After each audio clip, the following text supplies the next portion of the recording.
आज गणेश पूजा प्रभु गणेश पाखे मानसिक करिकी कई जने कही जे सूता धला सूतार 7टा दुब को गोड़े आई कागज गोटे सफा कागज ठाकुर को मन कथा लेखिकी निज मानसिक लेखिकी ठाकुर पाद तले रखिकी समर्पण करने को निजको जेबे मु भल हो तो जो मानसिकता मु करी से मानसिकता को पूरण करी ठाकुर पाखे जहाँ भी मानसिक आम कर ठाकुर पाखे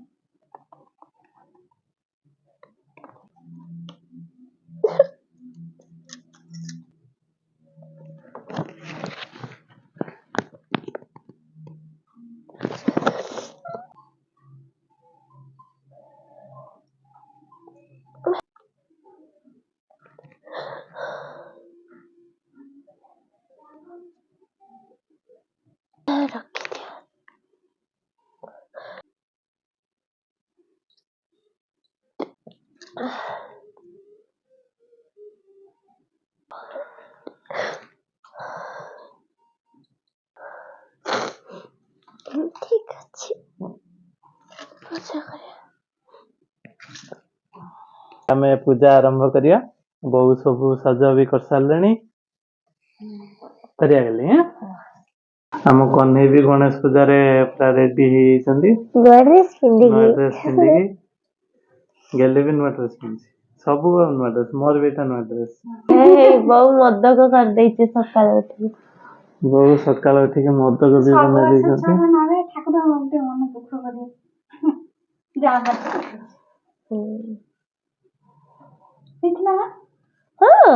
बढ़िया भल है मोदकटा खाली बाकी रही तार सकाळ उठी मोदक कर देइछे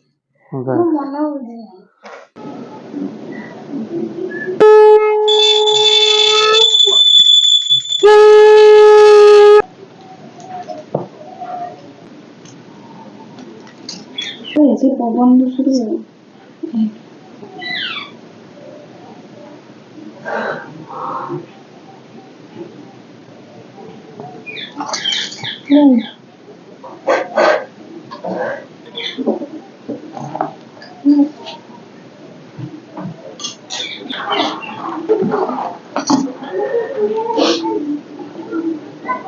शीघ्र भल सब बंधुर फल ते भगवान सब बंधुर फल पाखर लग ठाकुर पाखरे फूल खसिला गणपति बाप्पा मोरिया मंगल मूर्ति मोरिया आज आम समस्ते पूरा फैमिली निजे घरे आम ठाकुर को आज पूजा कलु समस्ते गेली मु बहु समस्ते ठाकुर को प्रार्थना कलु गेली जमी शीघ्र भल हो जाऊ आउ बापा तो एबे ऑफिस रे अछंती तेना से एबे पूजा रे नहाती ऑफिस रे पूजा करछंती तो हम समस्त आशीर्वाद भी गेली ऊपर अछि जंती गेली शीघ्र भल हो जाऊ सेतिके मागुता करे शीघ्र शीघ्र टिके चले दो जदी पाथरटा बोसडा टिके चालो आबिछि ना माने भी समस्ते गणपति बापा पाखे प्रार्थना करंतु मु कहि पारनी बस गेली मो शीघ्र भल हो जाऊ समस्ते प्रार्थना करंतु शीघ्र भल हो जाऊ बहुत कष्ट पाइला बसी बसी तो विरक्त ना जाने हम घंटे बसी माने से कष्ट कोन 6 वर्ष काल केवल गोटिए जगह रे बसी घंटे बसी पानी अपन दिन बसी 24 घंटा बसी 6 वर्ष है एते बसी ठाकुर टिके एते दया हमरा किछि मागना धन रत्न किछि मागना खाली जरा टिके दुनिया दांडरा को चले ठाकुर जाक बेसी भल पाती बेसी परेशान परीक्षा नाला मु एते परीक्षा ना पाबो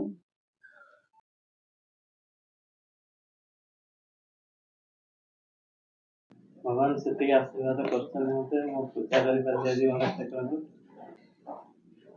भगवान का आशीर्वाद तो सब अच्छे कि परीक्षा भी तो हम ना लाइफ परीक्षा जो बड़ बड़ चाकरी केते थर परीक्षा देवाक पड़े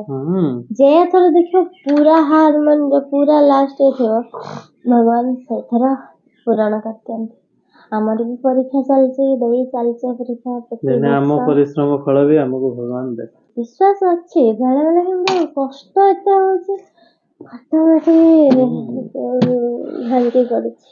ଆଜି ଯାଏଁ ସେଇ ବିଶ୍ୱାସ ପାଇଁ ତ ଭଗବାନ ତତେ ଏତେ ସାରା ଶକ୍ତି ଦେଇଛନ୍ତି। 5-6 ବର୍ଷ ହେଲାଣି ଏ କଷ୍ଟ ଯନ୍ତ୍ରଣାକୁ ସହି ପାରୁଛୁ। ଆଉ ଗୋଟେ ଶକ୍ତି ଦିଅ ପ୍ରଭୁ, ଯେତେ ଯାଇଥିବେ ଭଲ ନଉଛ ସବୁ ସହିତ। ଯାହା ହଉ ଆଜି ବହୁତ ଭକ୍ତିରେ ଆମେ ସମସ୍ତେ ଆଜି ଠାକୁରଙ୍କୁ ପୂଜା କଲେ।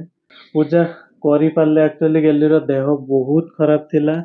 ଯେଉଁଥିପାଇଁ ଆମେ ଭାବୁଥିଲେ ପୂଜା ବି ବୋଧେ କରିପାରିବାନି, କିନ୍ତୁ ଯାହା ହଉ ଠାକୁରଙ୍କର ଆଶୀର୍ବାଦ ଆମେ ପୂଜା ବି କରିପାରିଲେ। ନିଜେ ବି ଠାକୁରଙ୍କୁ ବହୁତ ସାରା ଭକ୍ତିରେ ଆଜି ଡାକିଲେ, ବହୁତ ସାରା ଆମ ଦୁଃଖ କଷ୍ଟ ଯନ୍ତ୍ରଣା ସବୁ କିଛି ଆମେ ଆଜି ଠାକୁରଙ୍କୁ ଜଣେଇଲେ। ବାକି ସବୁ ତ ଭଗବାନଙ୍କ ଉପରେ ଇଚ୍ଛା ନା, ଭଗବାନଙ୍କ ଇଚ୍ଛା। ଭଗବାନ ଯାହା କରିବେ, ଯାହା ଦେବେ ତାଙ୍କୁ ଠିକ ଲାଗିବ, ସେବେ ଆମକୁ ସେ ଫଳ ଦେବେ। ସବୁ କିଛି ବାସ୍ ସହି ହଉନି ତ, ଜଲ୍ଦି କେମିତି ଶୀଘ୍ର ଭଲ ହେଇଯାଉ, କେବଳ ଏତିକି ହିଁ ମୋର ଭଗବାନଙ୍କ ପାଖରେ ପ୍ରାର୍ଥନା। ଆଉ କିଛି ବି ମାଗୁନି ମୁଁ ଭଗବାନଙ୍କୁ।